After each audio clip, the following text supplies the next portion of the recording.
welcome to another edition of the Zoom with Our Feet podcast. With me, your host, T Mac, a professional photographer, videographer, and teacher.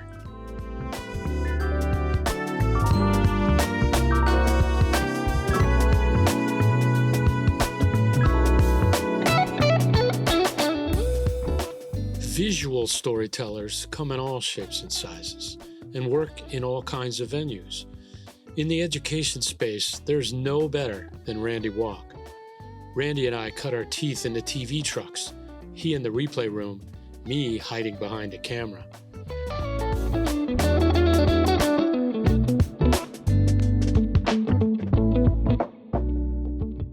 On this episode of the ZoomPod, Randy Walk, the Associate Creative Director of Multimedia at The Ohio State University, joins me to talk about his multimedia journey and telling stories at the college level.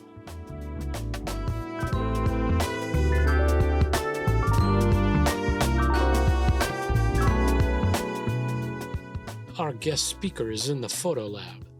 Let's talk to a pro.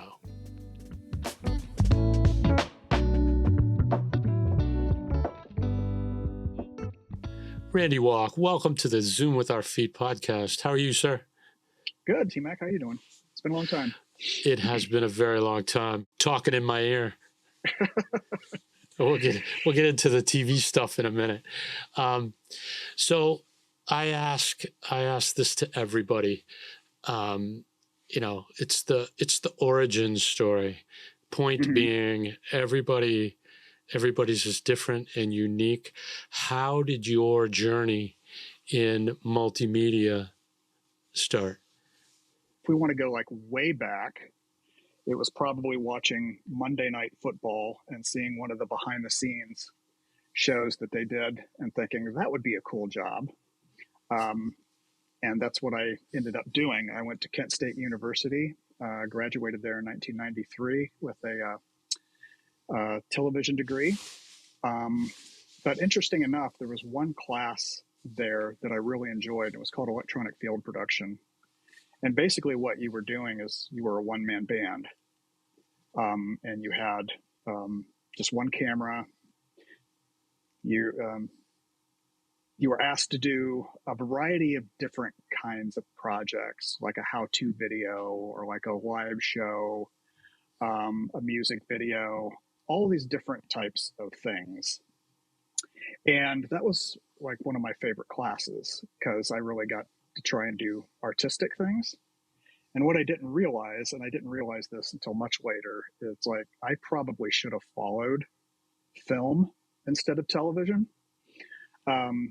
because that's what I really kind of enjoyed.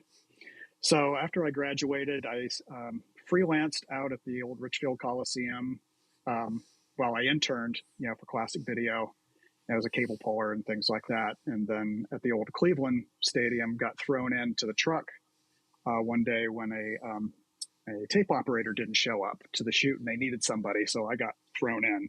And then for the next 9 years, that's what I was doing. I was a video tape op.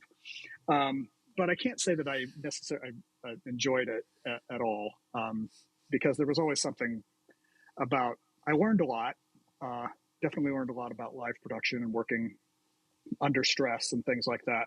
But I didn't actually enjoy doing it. There was always something kind of pulling me elsewhere. So while I was, freelancing up there, I always knew I wanted to go and get a master's degree. And eventually I did in information science, which was where a lot of people were going to do things on the web, to learn how to do coding, things like that. So I got my degree in that, learned usability testing, information architecture, knowledge management, digital asset management, data migration, things like that. So in 2002, I ended up leaving freelancing because I got hired by the Columbus Dispatch in Columbus, Ohio, the newspaper there, to work in the library. And the library is where they built their intranet. So we would get a lot of public records databases and things like that and build internal tools for the reporters, voter registration databases, birth records, death records, a lot of things that they could use internally to kind of do research on potential subjects, things like that. You were like a in-house LexisNexis. Yeah, pretty much. I mean, we would archive the paper, but we would also do news research, like photo research, but we were also assisting with computer-assisted reporting. So database analysis, things like that, ArcView GIS, doing a whole bunch of things. So after I was there from 2002 to 2006, I was still freelancing on the weekends because, we had our son and I needed to make extra money. And because we went down to one income. So I would still like freelance in Columbus and do some other things.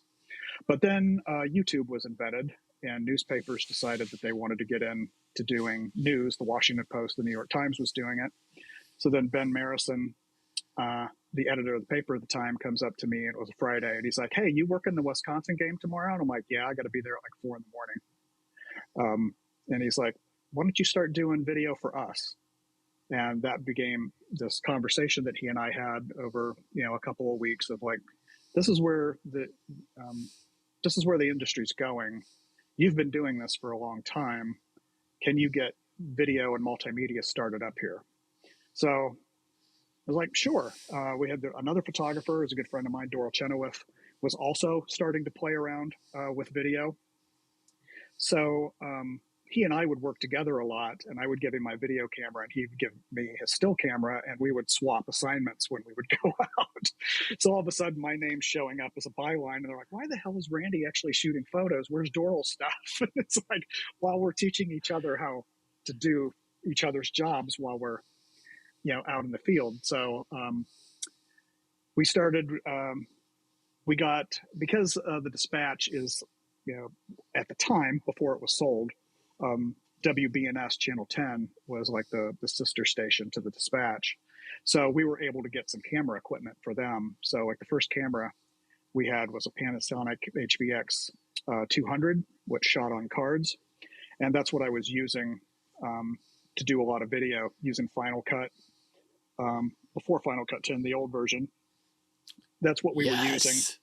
And one of the things that I always didn't like about like the videos that I was doing was my video never looked as good as the stills.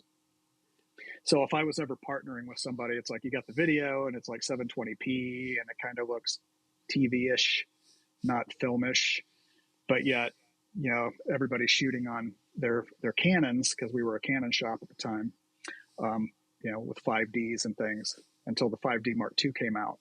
And then it was like, this is now the tool that we can use to blend photography and video into kind of one seamless kind of cinematic storytelling. So we started getting some of those, but so I think my first year, like in 2006, I won Best Videographer from the Associated Press in Ohio, plus a number of other awards from ONPA, National Press Photographers Association, and others. After that, they had me step out of doing the shooting and start teaching reporters and photographers how to do it. So started off with Sound Slides, which was this old Flash-based program where photographers could take out a Marantz audio recorder, record some Nat Sound audio, take some stills, and then try and blend that all into a multimedia story. I would help them edit those kind of things. I would also help them plan their shoots. If you're going on the shoot, look for this, look for that, look for this, look for that. And then once we bring it all back, yeah, go ahead. It's so funny that you just described me teaching high school kids video productions. Yeah, it's pretty much the same thing. Right? Yeah. Sophomores and juniors. That was like VP1. Yeah, this is back in 2006. Newspapers weren't doing that, and then all of a sudden these people have not been trained. They've already got other jobs. They've got bylines and deadlines. They got to fill up, the newspaper every week. And then they're like, oh, by the way, while you're out there, why don't you start doing video, and it's kind of hard for, photographers, to carry around separate cameras. Of like, I got this video camera. They always said, when the fireman's bringing the baby out of the building, what are you going to do? Shoot video or stills? Pick one. You're not going to do both. And which is enter, why Canon, enter the made the Mark II. Yeah. Yeah. So, Yeah. so I was at the Dispatch until, well, after the year that I was training photographers how to do stuff, I moved into more of a producer role. So then we started building out full-blown multimedia presentations. The biggest one I did was called Death Perceptions. And that was where we did 10 vignettes featuring people whose death, or people whose job dealt with death every day, whether you were a mortician, whether you were an ER surgeon, a woman who worked in child hospice. So lots of like huge emotional, really, really tough storytelling. Made a lot of people cry, but we won a lot of awards as well. So I think we were runners up to the New York Times that year for like multimedia project of the year. So we were like pretty much on our way to competing on a national level. And then, 2008, bottom drops out of the economy, the housing crisis, recession, newspapers started laying people off. The Dispatch had their first layoffs in the history of their company, from what I understand. And then all of that work that we were doing towards all this multimedia stuff kind of came to an end. I wasn't laid off, but I didn't want to be around for the second round of layoffs. So at that point, I went into higher ed. So the first job I had was at Ohio Northern University as the associate director for multimedia development. So I was doing more of the same thing. I was shooting photos, I was shooting video, but then I got to have all the equipment. So I really went back to shooting.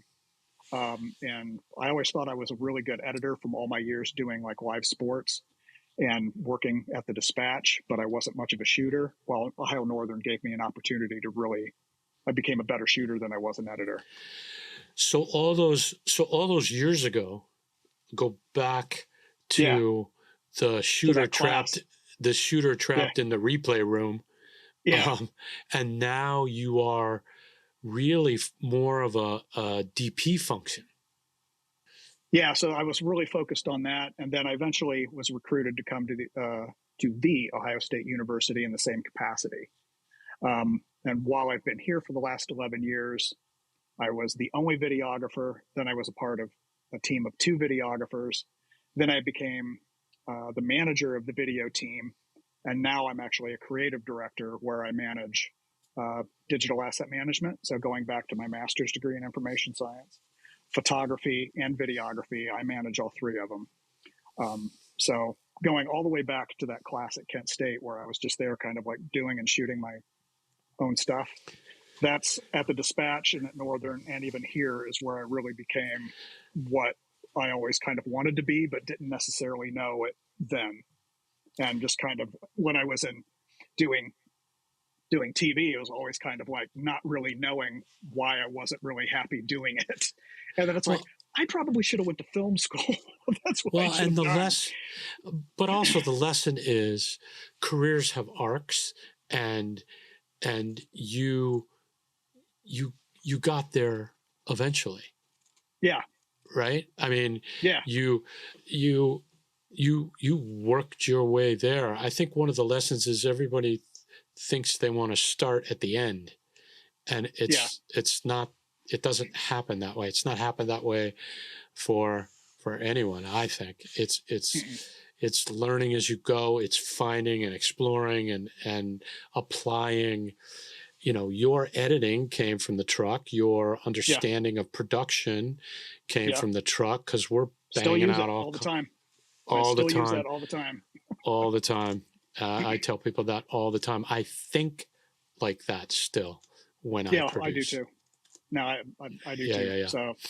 So I don't want to leave cameras. I don't want to leave camera nerddom too quickly. What? Sure. Were you still using DSLRs at Northern? I was using, mostly a Canon 7D at that point, and then just a wide range of lenses.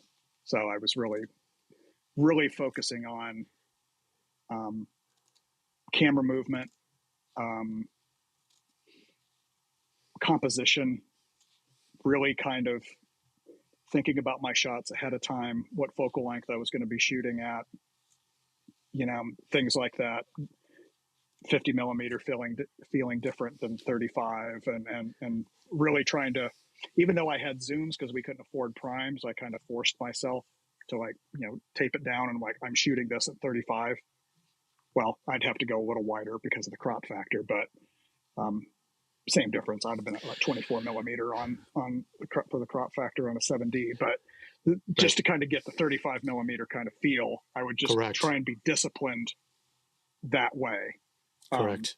And really kind of be dialed in on this is the kind of feel, or maybe I bump it up to 35, which would actually be a 50, for certain kind of interviews. So really being very, very deliberate about my choices ahead of time, and not just kind of trying to be more of a real DP, of being purposeful and strategic about what color I'm shooting, what my frame rates are going to be, and things like that. So you didn't have that much choice on the 7D, but I carry that through because right now we shoot on Black Magics, Ursas and Pocket 6Ks, and we're going to be getting a 12K, and you can dial a lot of that stuff in. So yeah, man, the equipment keeps getting cheaper, and we keep getting more and more control over. We're going to be buying Zeiss cinema lenses here in a couple of weeks. So yeah, even though I wanted that stuff a long time, we're finally going to get it. So, but yeah, like you said, it's like your career constantly evolves, but you kind of have to be open to the change. Because when I went to the Dispatch, that was not the plan. I was leaving TV, and then TV came back, or video came back, but it came back in a different form. Techniques, you used your technique in a different forum, if that's the right word. I distinctly remember you making that move, and I remember that was a huge sea change for newspapers and journalism, is what to do with this video thing.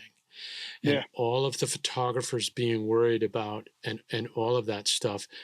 And the ultimate equalizer is the technology.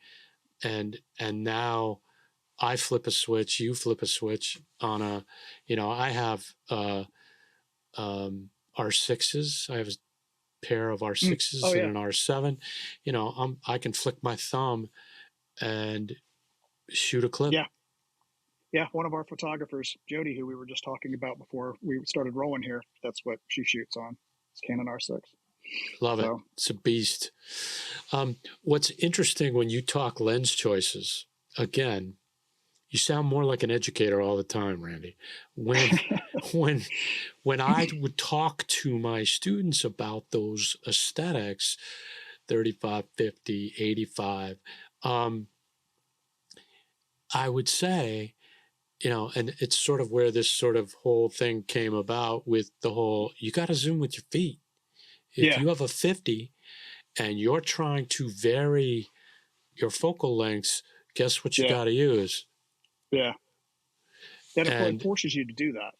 It forces you to do that. Exactly. You got to move. Exactly. So let me end the camera nerddom on what's your favorite lens and camera? You mentioned the Black Magic. Man, that's 6K Pro. Mongo My Light. My favorite camera that I've ever shot with was a Canon C100, which is what I got when I was at the Dispatch. You have one back there? Yeah. Oh yeah, I adore that camera, and I think awesome. I had a 24-105 was the only lens that I was able to buy when I went there, even though it was only an f4. I really didn't need to go 2.8. That was a little too kind of stylistic because everybody was always like, I need to be as shallow as I possibly can. But, people like Roger Deakins and things like that really go beyond f4. So I'm like, well, if he doesn't need to do it, then I don't necessarily need to do it. Yeah. So I'm like, I can live with this. It doesn't have to be that shallow. But that camera just became, I I could dial in whatever I needed without even looking at it. It was just a part of me. I still adore it. It just didn't. You couldn't dial in as many frame rates as you could with probably like the 300. Well, that was a much bigger camera too. But for like a run and gun style, and I also had a 5D Mark II as my B cam. So, and then a GoPro. So I was always out with like 3 cameras. So even when I was shooting interviews, I was running 3 cameras. Sometimes I ran 4. So it's like all the audio and everything would be coming into the C100, and then I would have a 70 to 200 on the 5, so it was tight. And then if I had a 7, it would be like on a side angle, and I would just run them all at the same time and then sync them up in post, and then I could just cut around.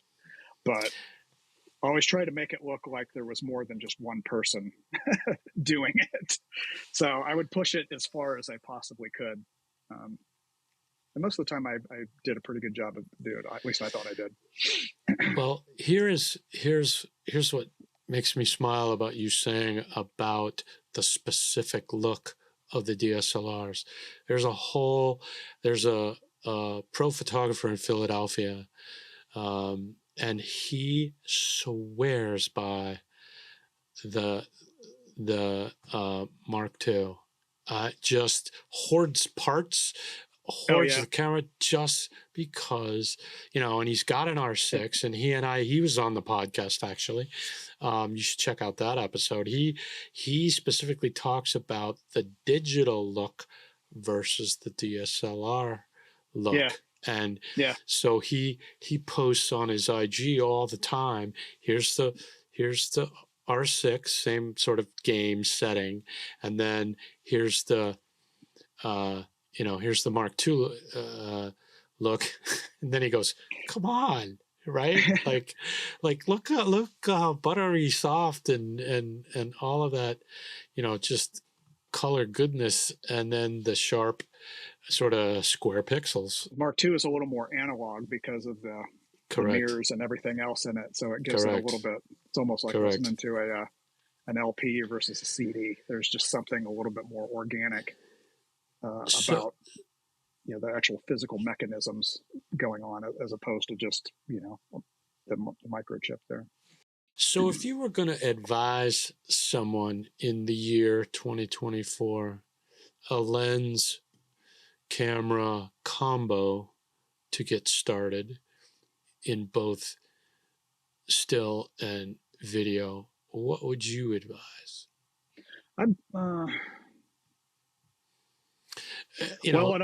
There's levels with budgets and good, better, best. It's just like a guitarist is gonna, it depends on the type of music you play as to, what your instrument might be. Country music artists tend to go to Telecasters, and heavy metal people tend to be, liking humbucker pickups and probably going Les Paul, and blues might be, that's an oversimplification, but might be a Stratocaster. But same difference here. Each camera has its own kind of aesthetic. Sony has its own unique look that if you know cameras, that when it's shot on a Sony. I mean, I could watch something on HGTV and I'm like, that's a Sony. I can tell. I can see it. I can just see it at, versus a Canon or a Nikon or something like that. So some of it is just, what are you doing and what kind of aesthetic are you going to look for? I mean, if you want stills and video, I'm a huge Canon fan. I'm probably going to go Canon. That's just me. But I think a lot of people would probably go Sony AS7 III. Those are brilliant cameras if you like the Sony look. Mirrorless is probably better because it's lighter. So I think if I was advising somebody starting out, it would be Sony, the A7 series, to do both. And then, standard 24 to 70 type lens gets you pretty much everything you want.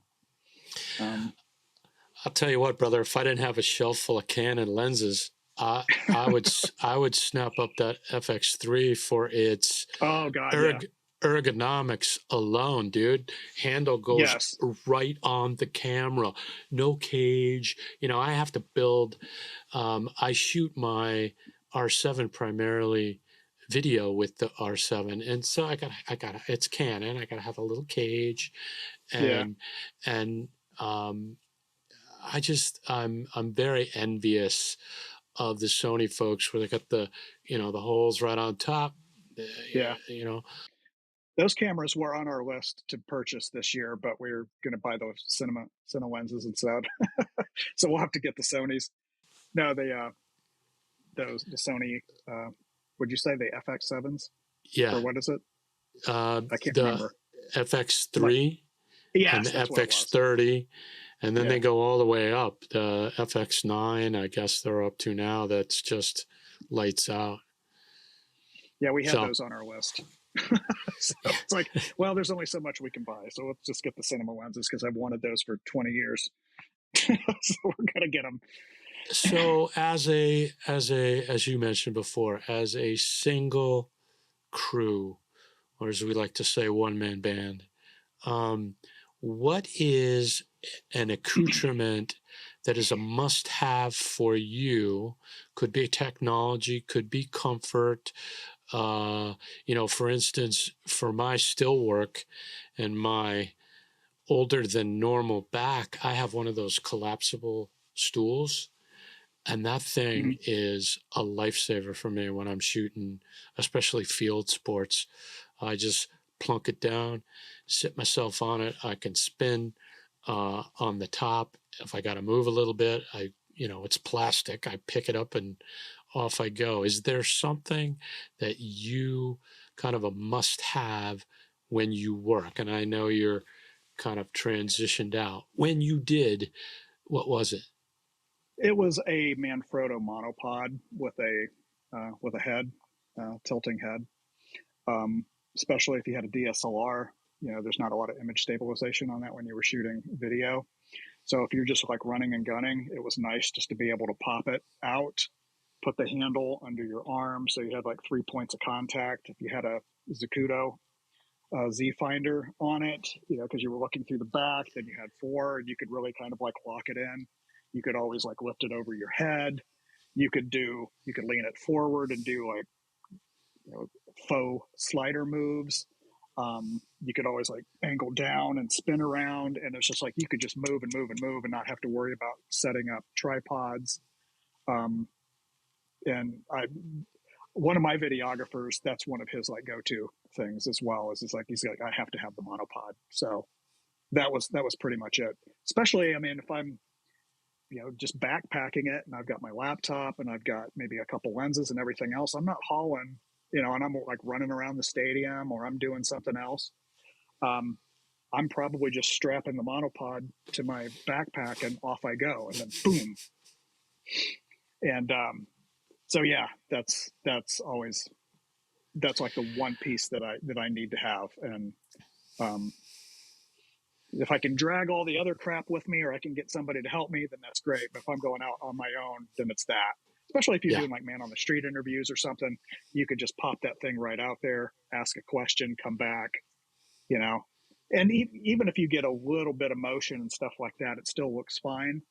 Still gives that kind of like organic look, but it's not bouncing this way and bouncing that way. It gives you a little bit, there's no shake. It just locks it right in. So. Awesome choice, my friend. Awesome choice. Okay, so aesthetic question. If you had to define your aesthetic, you mentioned lenses. What's a Randy Walk shot? That's a good question.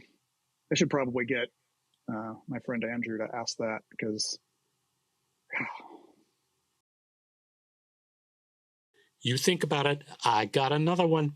Okay. What's the? I might have to go and start looking at some of my shots. It's a teacher thing. I'll come back to it. What draws you in terms of the type of camera work? I'm trying to say, what do you like? In terms of like cinema and things like that? Yeah. Uh, I'm really a huge fan of Roger Deakins. I mentioned him earlier. You know, he did Shawshank Redemption and, um, you know, Skyfall, Blade Runner 2049, Sicario, um, tons of other things. And Sicario is crazy. yeah, he uses lots of natural light, and only uses enough light. You know, builds a lot of his own, um, and uses a lot of use of like practicals in his shots. So everything really looks very, very natural, very, very realistic. Um, and he doesn't do a lot of extra stuff with the camera. Um, he does kind of just enough that draws you in, that if you're a geek, you notice it, but otherwise you never notice it, which you just notice how it makes you feel. And that's kind of what I've always took an inspiration in that. So um, I've always kind of like, anytime I go to hire somebody, I always ask them, you know, especially if they're like a self-shooting producer director, what are you better at doing, editing or shooting? And then I always stump them, just like you just stumped me on what kind of shot you are, because they're like, that's really a good question. I mean, because for me, it's always kind of changed. Sometimes I'm strong. It just depends on what I happen to be interested in at the time. I don't know that I necessarily, you know, coming back to like that kind of stuff that it inspires me. It's like simple yet beautiful, um, and tends to be probably around 35 millimeter. I think one of the times that I was most ever pulled in and noticed like visuals when I was 11, my mom and dad took me to see Blade Runner, which is a hell of a movie to take for an 11-year-old, but Han Solo was in it, so how bad could it be? Oops. But you know, the opening scene is this eyeball that's like blinking, and you know, and then you see like the fire, you know what the eyeball sees. You never really know who's the owner of that eyeball, but it's just kind of like a metaphor for, you know, the eyes are the window of the soul kind of thing.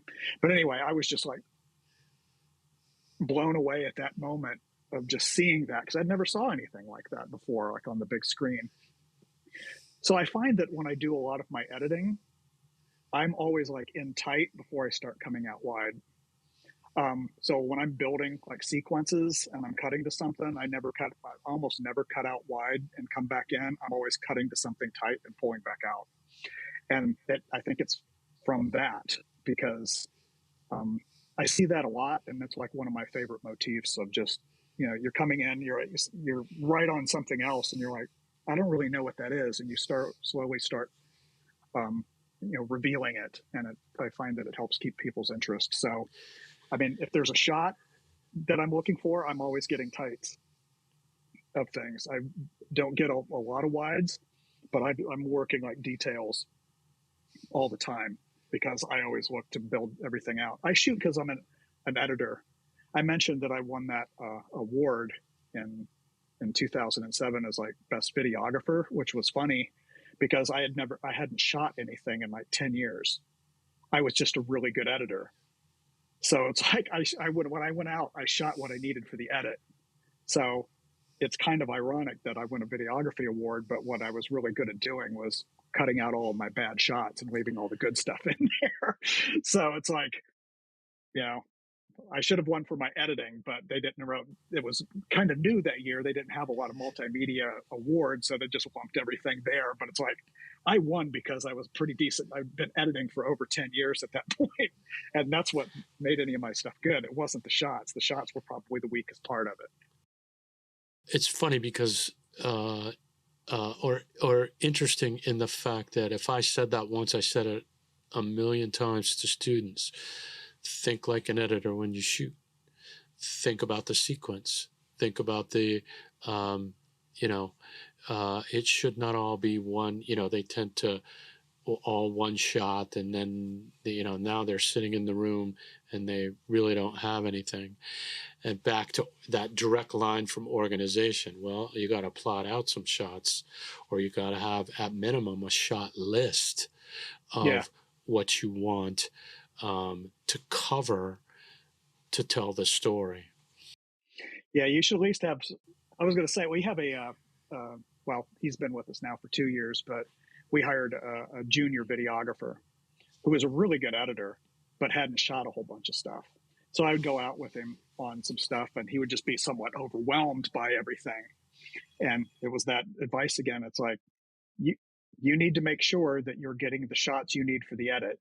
So think that way. So I went over the 5-shot rule with him, and it's like, okay, here's what you're going to do. You're going to get hands on the face. It's the person, the thing, the person, and the thing. So you're going to get, if somebody's working on something, you get them hammering. And then who's hammering? You go get the shot of the face. Okay, now you've got 2 shots. Come out wide. Now you got the person and the thing. We see the person hammering. Now go over their shoulder and get the 3rd shot. And then now go wide and get that person in the room. There's 5. Now switch angles and do it again. Now switch angles and do it again, and just build the pieces. And he's like, that really helps me. Like when I go, I start breaking everything down, and I go get that shot, then I go get this one, then I go this one. And he's like, now I have all this stuff to edit. I'm like, yeah, once you actually learn that, then you can learn about being artsy. But you have to get something in the edit. I used to have an exercise with my students called the dozen, and they had to go to one spot and shoot a dozen shots. They couldn't move, they could do a 360 with the, and it was all still shots, no camera movement. And it was that sort of principle that at each one of those shooting positions, you should be able to acquire a good 6 or 8 shots. And suddenly you have banked yourself a story's worth of material to work with when you edit. Yeah. Because once you go back and it's over, if you didn't get it, you're SOL. Yep. So story-wise, I was really taken by the piece about the series and all of that, and that being perception. I would say that that's pretty groundbreaking for a newspaper to sort of take on that doc vibe in their storytelling.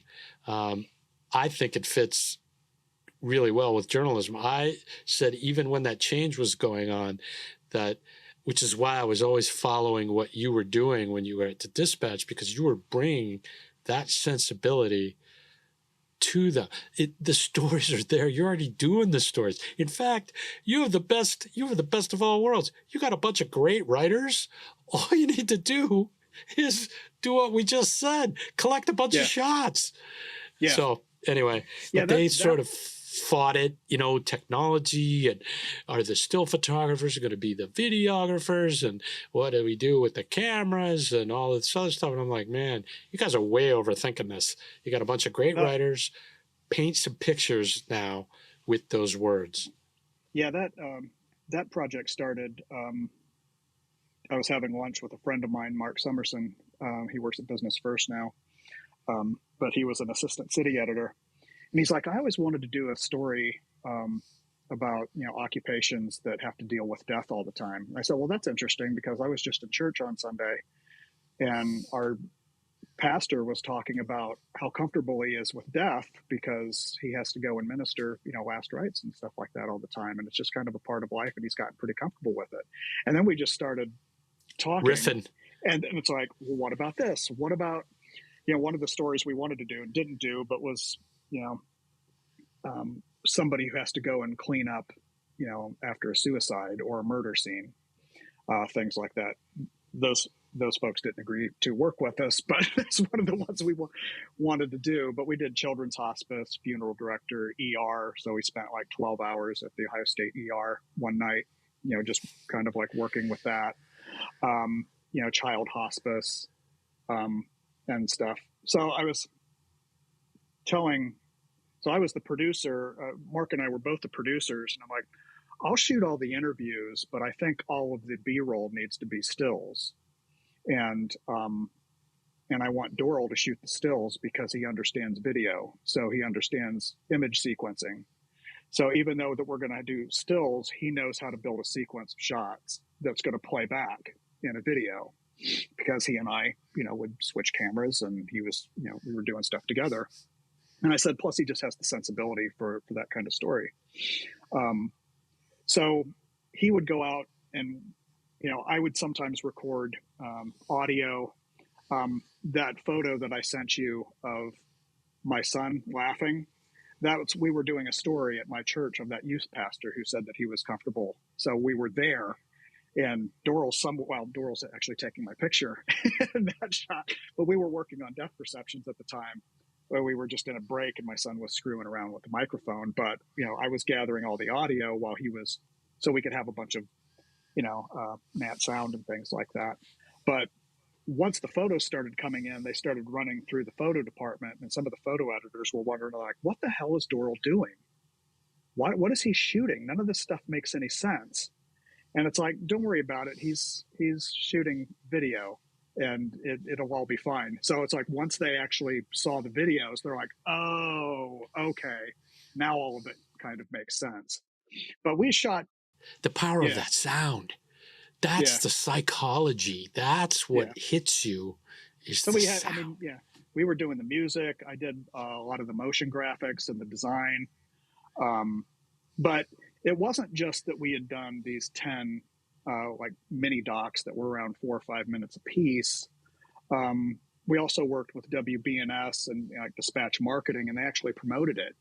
So they created commercials and ran those commercials online, promos on broadcast, and then promoted it online. And we released 2 the first week, and then over the next week we would release a new one.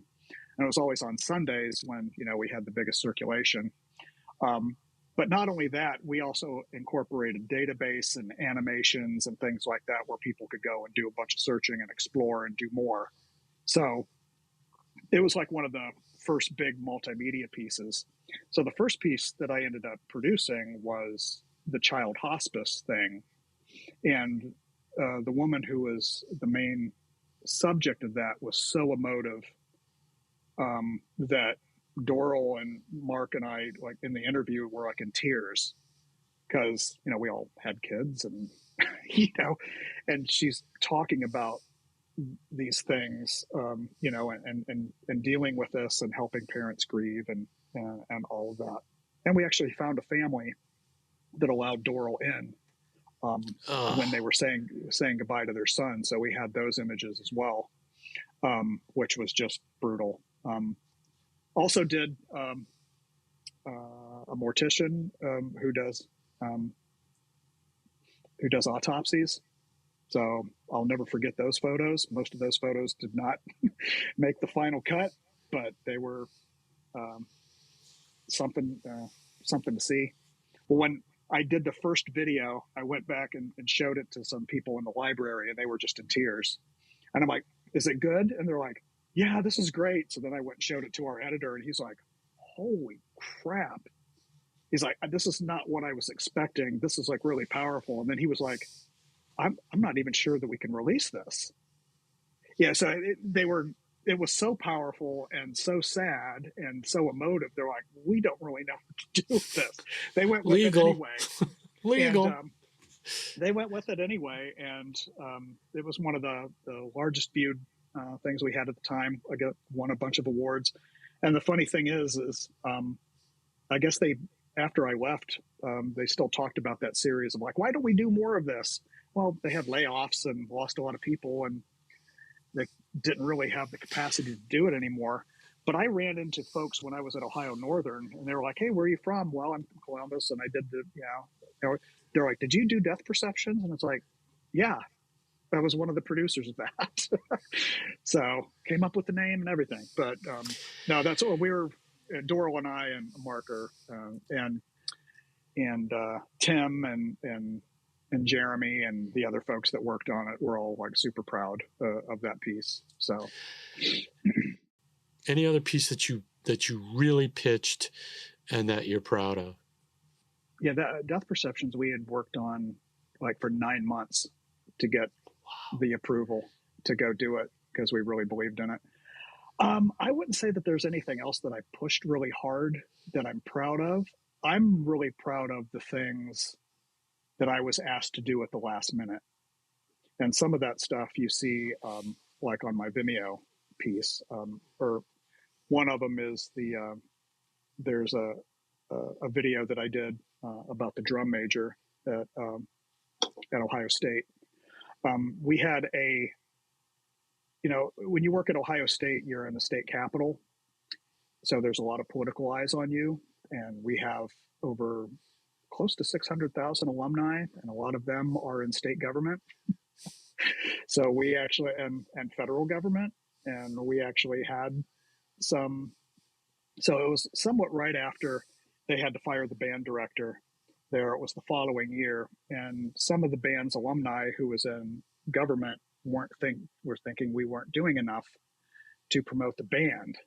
So they're like, we got to get this guy off our back, and Randy, you got to go do something. Well, we were planning on doing something with the band director, or with the drum major, but then we just had to ramp up everything that we were going to do really, really fast within like 24 hours.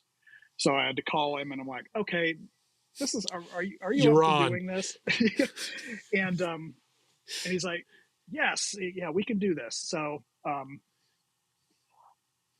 yeah, that was on a Friday, and then the game was the next day. I said, okay, so here's what I'm going to do. He actually had a special hat that had a GoPro built into it. And it's like, if you can wear that hat, we'll get the GoPro going, because I want to get you as your POV as you run out on the field. So I called some of my other colleagues that I knew that shot video, and it's like, hey, Joe, I'm going to be at the 35-yard line getting him bending back. I've got video of him running out the field. Can you be in the opposite end zone and get him running? Because again, I'm building this sequence in my head. And it's like everything's going to hang on this sequence. That's everything. The whole story that we're building is this point of when he runs out and what that's like. So I had the whole sequence built. So I had to get help. I'm like, if I can get one of the folks from the band to get me this shot, I got the POV here. I'm going to be at the 35-yard line. Joe's at the other end, and I'll collect all these shots and I can build it. And then the rest of it, I had the old steady cams. So I was marching with the band, with them, inside with them as they're marching around, making sure that the band director's like, hey, you can do whatever you want, but if you fall down, they're just going to walk right over you. So don't fall and don't get in the way. It's like, no worries. So he was cool with me kind of like buzzing around him, getting all the shots that I needed to get. And then we did the interview after. So because we were just in a huge hurry, well, I shot all of that stuff. And then the following Monday, we brought him into our studio, and then I shot him with 4 or 5 cameras, lit the hell out of it. And then my colleague Monica conducted the interview while I ran the 4 cameras, and then just did the final edit. So that thing took like 72 hours of just, this is what we're doing. And I pretty much had to map it out. I'm like, Joe, can you be here? Can you be here? So I'm like editing the entire thing and getting a bunch of help. But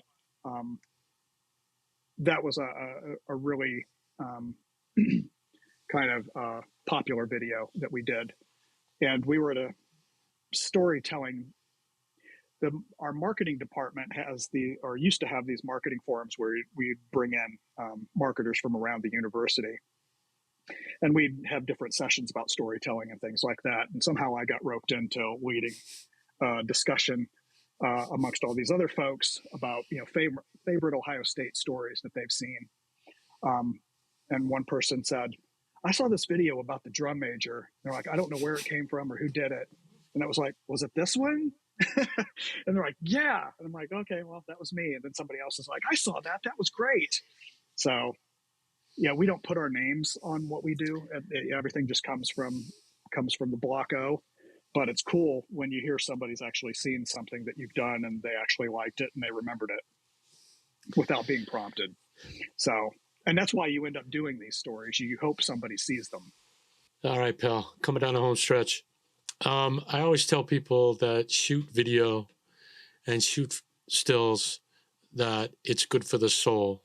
How does it make you feel? Well, for me, it's not just about shooting, it's about telling a story. And I always tell people, when we have normal leadership changes. And so anytime I have this almost standard line, but it's a line that I kind of stick with, they're like, why do you stay at Ohio State? Why do you do what you do? And I said, because I want to shoot beautifully shot stories that make people care about this university.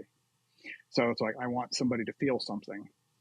I want it, I don't want it just to be pretty. I want them to feel something. I want them to remember it. Not necessarily remember me, because nobody remembered that I did the death perceptions, but they remember death perceptions.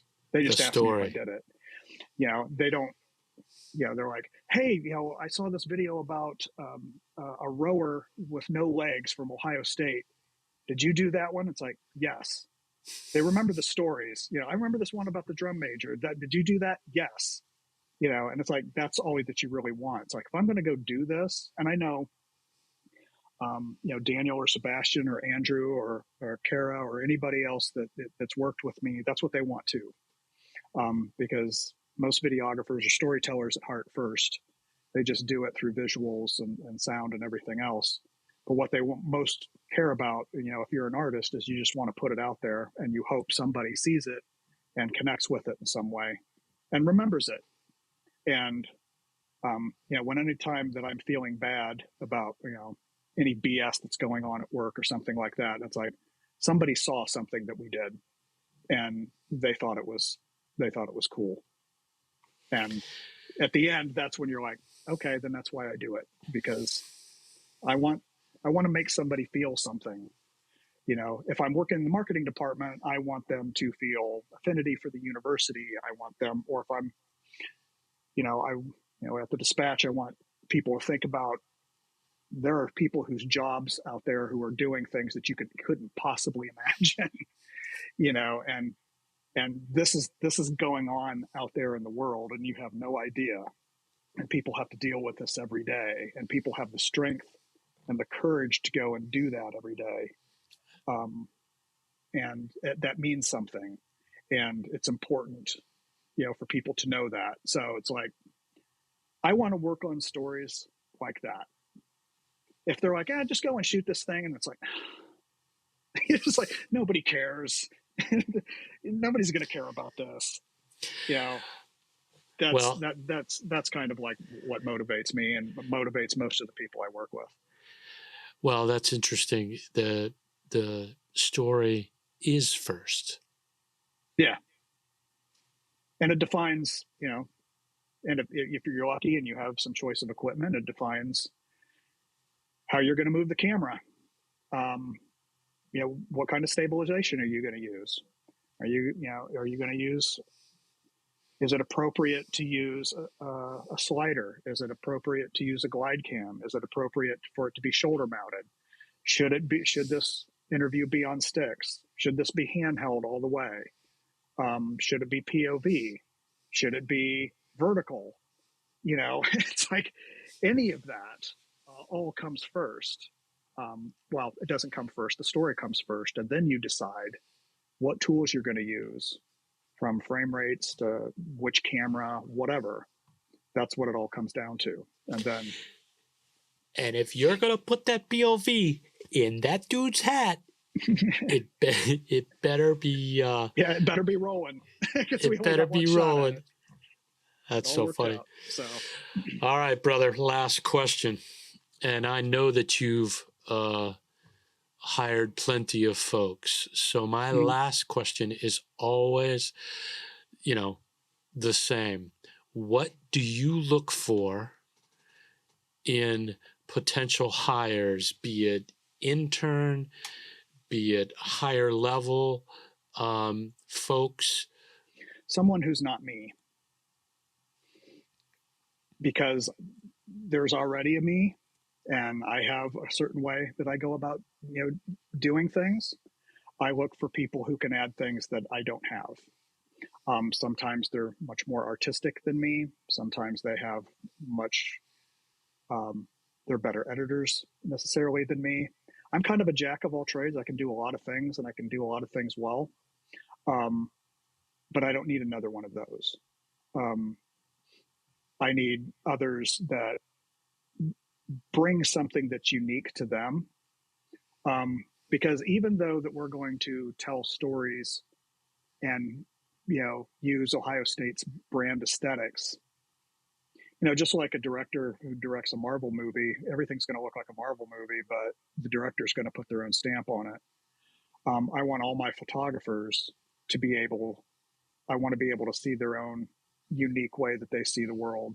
Even though they're telling stories on behalf of the university and we have brand standards I still want to see the uniqueness, and I still want the uniqueness in our videographers as well.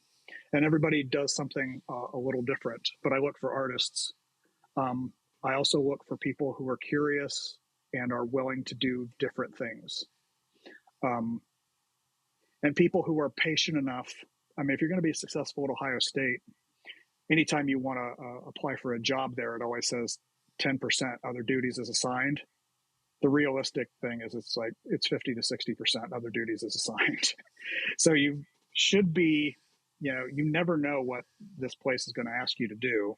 Ohio Northern was the same way. And in fact, the Dispatch was the same way. I didn't go there to do video. I went there to be in the library. And then all of a sudden it was like, you willing to go do something different? Yes.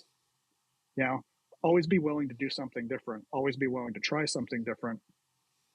But then bring your own artistry and your own uniqueness. I don't hire people like me. I hire people who are not me, because I want different skills. I want to be able to, because then I can pick and choose who's going to work on a different story. When I worked at the Dispatch, there were 12 photographers there. They all used Canon, but they all had their own unique way to see the world. And I was always fortunate enough because we had a retreat every year, so I got to build the multimedia presentations, and I got all the photos that were submitted, and I would build these slideshows, and I would get to see all the stuff that either didn't make it into the paper. And the same thing with when I was in the library, I would see all this stuff flowing. So it's like Neil's were different than Eric's, they're different than Fred. It's like you can tell who shot something just by looking at it. And it's like, I know Eric shot that. I can tell that, I don't even have to see the byline. I know exactly who shot that.